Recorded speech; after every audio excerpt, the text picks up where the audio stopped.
Bonjour everyone, it is Sue, the French Texpat, and today I am going to do a little bit of a longer video to explain the CITIZ, CITIZ, car sharing program, which is in a lot of different cities and locations in France. But the one that I use, of course, is CITIZ Occitanie. So I am going to turn off the video on myself and do a voiceover so that I can give you screenshots and show you a little bit more about how the service works, and then probably come back here and wrap it up. So let's get started. So let's talk a little bit about the CITIZ car sharing network. It's a fantastic option if you are not interested in keeping and maintaining a car here in France. You can book it to go to the store if you need something a little bit larger than what you want to take on the bus or on foot or on your bike. For example, if you need to go to the Bricomarché or Leroy Merlin or even Leclerc or a large grocery store where you want to do significant shopping, like for me, for example, it's going to come in really handy if I want to buy several bags of dog food on sale and be able to take advantage of that. The CITIZ network allows you to rent a car near you for an hour, for a day, or even longer if you want to. And local CITIZ affiliates are present in more than 250 cities with 130 stations, and that is about 2,700 shared cars throughout the network. Here in Albi, there are 4 different cars, and we'll see a little bit about those later.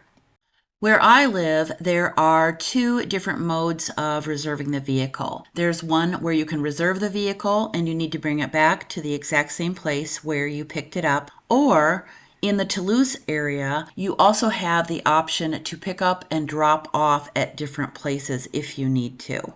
And that might be available in other cities, I'm not quite sure. So if you are interested in the CITIZ network, you're going to need to check and see what specifically you can do in your area if they have both of these methods or if they only have the reservation and return to the same location option.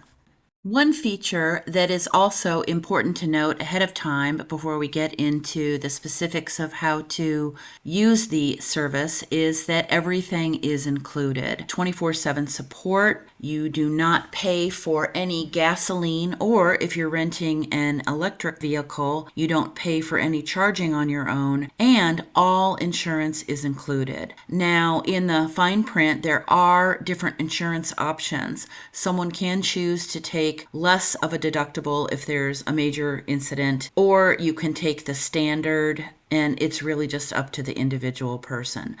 But bottom line is, when you rent the car, you don't have to do anything except, as we'll talk about later, make sure that you return it to a fuel or charge state that is at least 25% remaining. And we'll talk about how you can go ahead and add gasoline or add electrical charge if you need to. You can sign up with CITIZ online at the address that's here, or you can just put it into Google and find it. And they do have an English-speaking section, or you can download the app from either Google Play or from the Apple Store.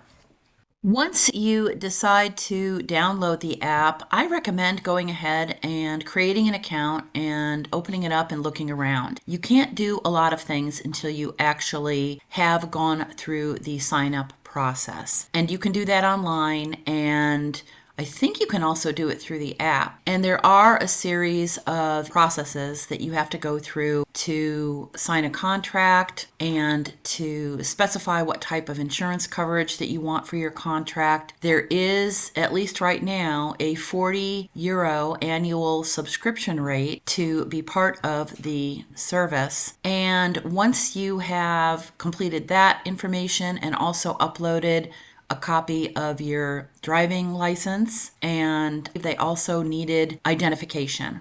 So I uploaded my passport. I uploaded a picture of me holding my driver's license, which is what they wanted, a selfie. And then after they had all the information, they send you the contract that has been filled out on their side. You fill it out on your side, send it back. Then they, again, return it to you. And at that point in time, once you've paid your 40 euro, then you are part of the system. And once you've done that, you will be required to attend a 30-minute Teams meeting where the service is explained in greater detail. It's pretty much a PowerPoint meeting, so yeah, it could have been an email.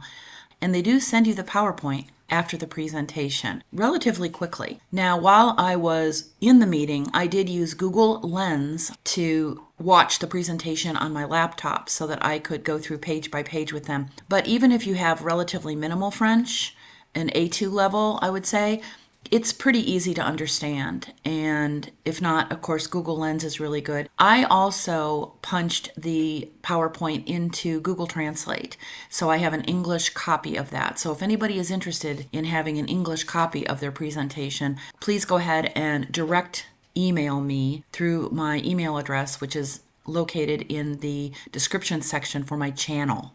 Not in the description for this video, in the description for the channel. And I'll be happy to send you a copy of that.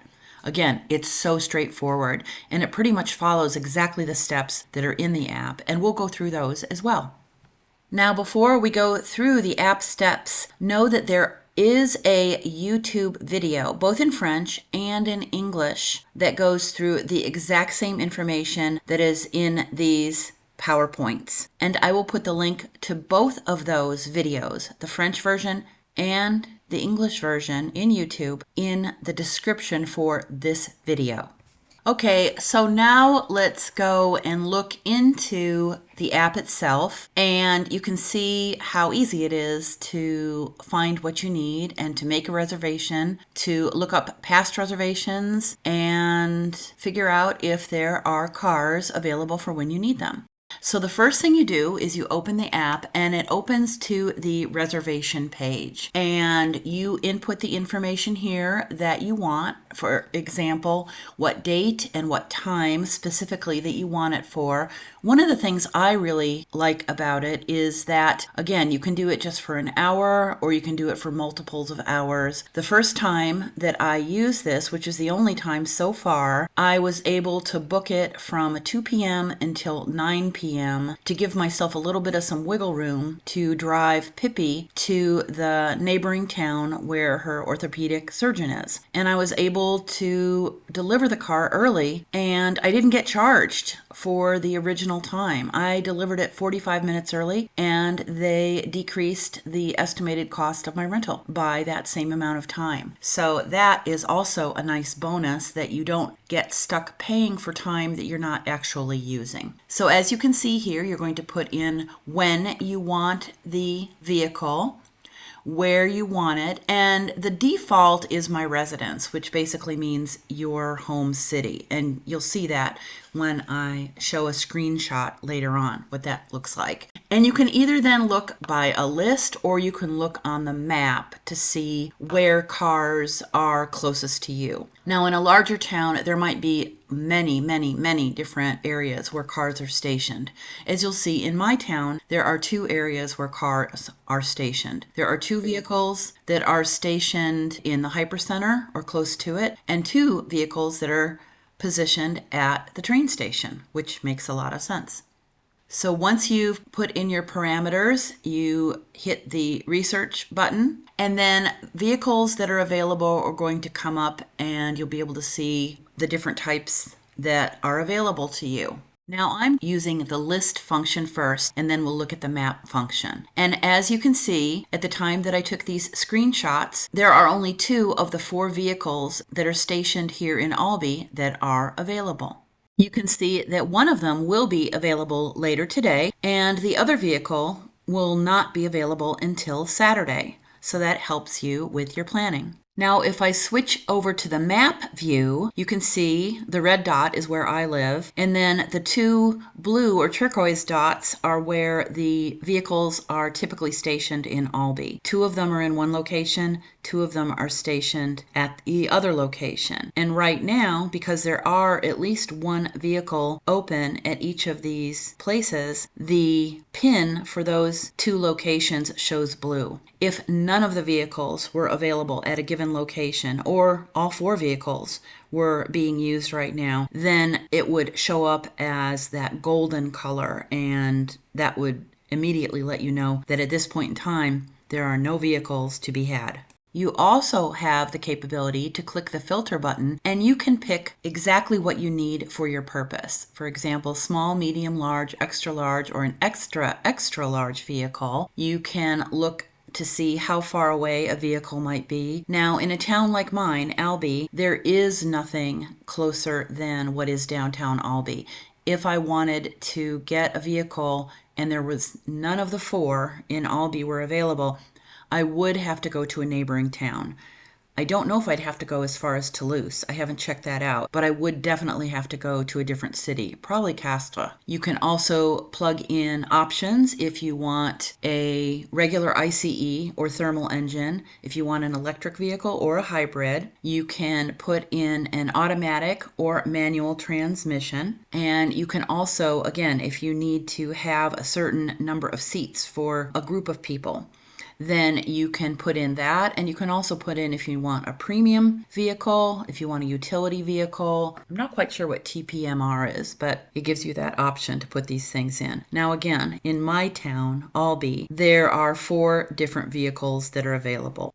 Once you go back to the main screen, you can go over to the left side and you can click on the menu, and you can use this to reserve a vehicle. I do have a reservation that is coming up at the beginning of November, and that is to take Pippi back down to the orthopedic surgeon in Castres. I can look up my past reservations, which I only have one. I can simulate a price to figure out how much things are going to cost. The cost is a breakdown between the mileage that you're going to be using and the time that you're going to be using. The time is the smaller of the two factors, and the mileage is the larger of the two factors. You can look to see your invoices. You can see if you have any credits. If you use this service very, very frequently, I think that they have a special type of plan for frequent flyers, basically. And then if, for example, and as we move forward with actually accessing the vehicle and using the vehicle, you will see that in the glove compartment, there is a small device that holds not just the key for the vehicle, but also a fuel card. And for ICE vehicles, that is a gas card. And for electric vehicles, it is a charging card. And the idea is that you will use these cards if you need to purchase fuel, either type, in order to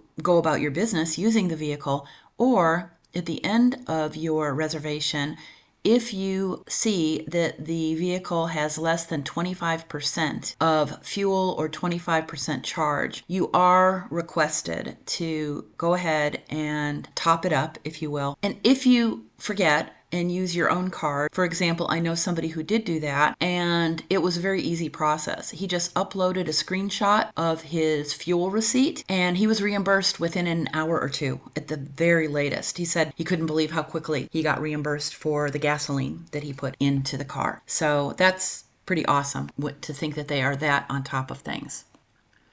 Here is just a copy of my incoming reservation. I, once again, rented the Suzuki Swift because that is closer to me than the train station, so that's just easier. And then you can also look, for example, this is for my upcoming reservation. You can see that the estimate of total cost is going to be $66.50. That's pretty much, I think, exactly what I paid the other day. And that, again, is all inclusive. That is time in the car, it is mileage in the car, it is fuel in the car, it is insurance for the car. So that's it. It's one-stop shopping. And you can see where I have reserved it from 2 to 9 p.m., my reservation. And if I needed to cancel this or if I needed to edit it, you can see those buttons at the bottom of the page.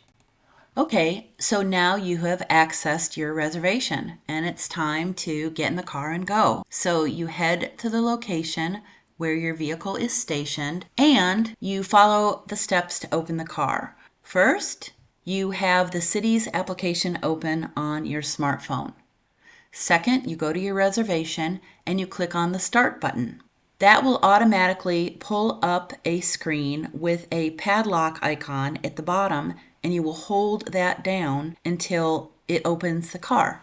Once you've done that, the screen automatically changes to an inventory section. And you do want to do an inventory both inside and outside of the car, not only when you pick it up, but also when you return it, just to make sure that you do not get charged or are made responsible for any types of damage. I'm not going to show all the sections here. The app walks you through all four sides of the car, and then if you find something interior, there is also a section where you can add a written statement. Say, for example, there's a tear in the upholstery, or there's a deep gouge in the door jamb that you didn't see was noted. So it's always a good idea just to note that. Now, one thing you will notice is on the exterior of the car especially, you will see little stickers. They're clear with very faint design on them, I guess I would say. And this is where there have been prior dings or dents or scratches that have been noted by cities, and they have put those little stickers on there. So if when you're going through your inventory you see those, you do not need to note those things. They're already taken account for.